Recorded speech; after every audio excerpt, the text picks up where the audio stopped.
Ingram, what are you doing? Brandon Ingram had an interesting quote. Quote, Zion Williamson is my first teammate who's as talented as me. Well, let's go through the history. He was at Duke for a year. His best teammates were Grayson Allen and Luke Kennard, so I agree. He comes into the league, he's on a team with D'Angelo Russell and Julius Randle. Okay, I agree. Now he's on the Pelicans and Zion, and he's still with Lonzo. He's more talented than Lonzo. I agree. There's a gap there. Oh, wait. You played with LeBron. The hell you doing, Brandon Ingram? I don't know if the cornrow's too tight. I don't know if there's something seeping into the headband. I don't know if you memory hold that year with the Lakers, but you played with LeBron. So I ask again, the hell you doing, Brandon Ingram? The hell you doing? That's all I've got. What are you doing, buddy? That's all I've got. Take a sip. That was great. I say kudos to the attempters out there, the believers, the dreamers, those who dare to think they can do something that everyone knows they can't do. And for Pelican center Steven Adams, dude's 6'11", 250 pounds, but in his head, he's doing a reverse handspring to get up after he falls down. He's not even close. He doesn't even leave the ground. There's no way he's going to pull this off. Steven Adams, I love you for trying. Steven Adams, he's NBA player here. He's Simone Biles up here. And for that, I say kudos to you, buddy. Wilds. That's great. Oh, but this is an all Pistons Pelicans. Four things first. Okay. Mason Plumlee here with everyone's favorite business decision. Oh, and the announcer's like, great move, great business. What business are you in? The business is stopping getting dunked on. It's the only business where not doing your job is applauded. It's just like having the real estate agent. You're looking at an apartment and the real estate agent just takes a rock, blammo, right through the window. Like, why are you doing that? Like, well, sometimes I like to do the opposite of what I'm supposed to do. It's a business decision. It's not. And I know you're saying, like, Wilds, you got to get out of the way. It's Zion Williamson. He's 6'11". He's 6'11", 250. Not Kevin Wilds out there. After, off for a week, coming back, trying to get his strength. Mason Plumlee. The old anti-business decision. I love it. That was fun, guys. On to Tom Brady now. Only the GOAT could write a script for how he wanted his first year in Tampa to go and then end it with a Super Bowl win and a wobbly boat ride.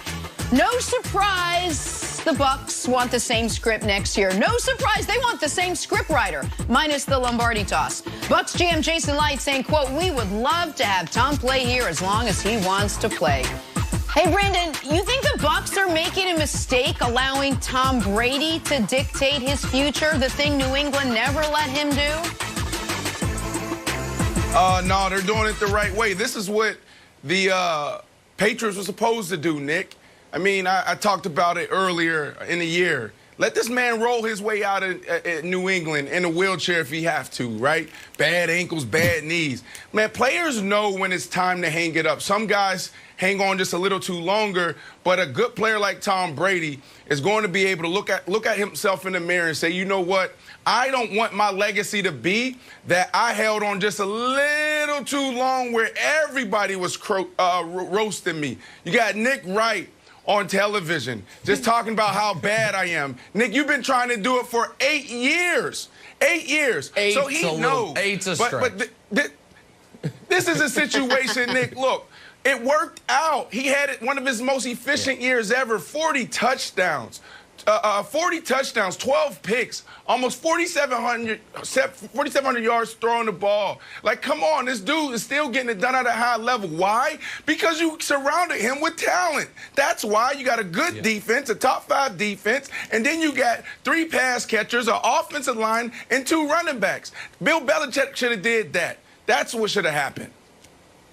Well, and Brandon, this is, I think, less about Brady at 46 than it is Brady at 44 next year and keeping as much talent as possible around him. So, everybody get their Tom Selleck glasses because it's reverse mortgage time. The Bucs should absolutely let Brady dictate his future because it's not actually about the future. It's about next season. And if you don't know what a reverse mortgage is, it's like, you're in your golden years. It's like, hey, I'd like to have a little extra money. I'd like to be able to go travel to Europe. Never got to do that. I got this money in the house. I'm going to leave it to my kids. They've always been ungrateful. They're like, nope, we'll give you the money for the house, and then when you pass on, we'll take the house. That's what the Bucs need to do here. When Brady's done, they're going to be screwed anyway. They're going to go back to being the Bucs. So squeeze every last bit of juice out of this berry while Brady's there. Yep. So are they potentially, by giving him an extension and lowering the cap hit this year and putting themselves in a situation like the Saints are going to find themselves in, where they have a $20+ million cap figure for a retired player, are they potentially screwing over future Tampa Bay? Yeah, but future Tampa Bay is likely screwed anyway. So I actually think this is really smart, and it's just something, Wilds, that Belichick was unwilling to do. Belichick is never going to sacrifice future me for today's me's needs. But a lot of teams will. And sometimes it ruins your franchise, but sometimes it's how you strike while the iron's hot as far as championship contention. And so I think it's absolutely smart for the Bucs, even if Brady ends up falling off that cliff that I've been predicting for the last few years next season, because you want to try to stack wins now. And not 8 years. I totally agree. Brandon. It hasn't been 8 years. 8 years is a lot. All right. So I think there's 4 possible end games, and people talk about 3 of them pretty often, and no one talks about the 4th one. So here are the 4 Brady end games, Nick, and I'll throw it to you. End game number 1 for Brady. John Elway style, right? Helicopter in, you're like, oh, thank you, everybody. John Elway, I'm out of here. Won the Super Bowl. Okay, got that one. End game number 2, the Brett Favre end game. Like, wow, I thought you were washed, but now we're in the Jets and we're in the playoffs. And don't get me wrong, Brandon, I know the Jets are a great franchise, but it wasn't all Brett Favre. You're not quite the player you used to be, but you're always dangerous, can get to the playoffs, can make things happen. Endgame number 3 that everyone wants to kill old Bill Belichick about, that you push Tom Brady out, you plan for the future. They're not doing that. Endgame number 4, what I'm calling, Nick, the LeBron endgame. Maybe Tom Brady has another destination in mind. It's not out of the realm of possibility, and nobody talks about it. Maybe he's not long for Tampa Bay. Maybe Tampa Bay will get to a point where we look around like, all right, we need to plan. And Tom Brady's like, all right, hey, it's Tom Brady here. Anybody got a lot of cap space, some good wide receivers, need some veteran leadership?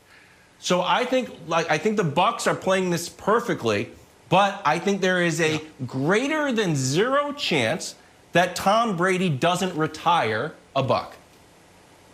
Well, and they're trying to move that down to 0, because an extension here would make that a 0% chance, because Brandon Wild's point is, as his current contract, he's a free agent after this year. And so in theory, he could go wherever he wanted to go. And I think the Bucs, when they signed Brady, I think they felt, listen, we're signing him for 2020. 2021 is the tax we're going to have to pay on that.